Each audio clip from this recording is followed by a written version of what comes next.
Teka muna, Miguel, syempre alam naman natin na yung sa season 1 ang nanalo ay si Angel. nagkaroon ba kayo ng time na humingi ka ng pointers sa kanya knowing na of course she's also in the cast right now and going to compete with you? Lahat sila nagbibigay ng tips sa akin, actually. Ang lagi nilang sinasabi is huwag kang magtitiwala na kahit na sino. Sa kahit na sino lang. Lagi nilang sinasabi sa akin na huwag kang magtitiwala basta-basta. So yun. Yun ang sinabi rin sa akin ni Angel na huwag akong magtiwala. Okay, hindi ko sila pagkakatiwalaan. Including her, no? Sabi, actually yung sinabi niya, ako lang pagkakatiwalaan mo.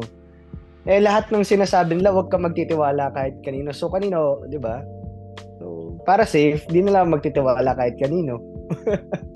Oo. Katulad nga ng sinabi mo, no? Labanan na ito ng tibay ng loob at saka resistensya ng katawan. And Ayun pa, Kuya Nelson, kasi iba yung weather dito sa Korea. Malamig, tayo mga Pinoy, hindi tayo sanay. So, medyo isang challenge pa rin yun. hindi ka naman nakakasakit, sinisipon, gano'n. Madami po ang baon na vitamins and make sure ko na yung damit ko is pwede sa weather dito and lagi akong may dalang pamalit dahil pag nabasa ka kailangan magpalit agad para di magkasakit. Ayan, Miguel.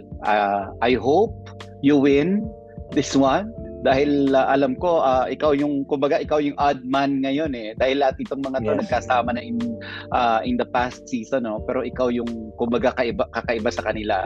So ingat lang, tulad nga ng sinabi ni Angel, wag magtitiwala kahit kanino and laban lang. I hope to see you after 42 days. Yes, Kuya Nelson. Fighting tayo dyan.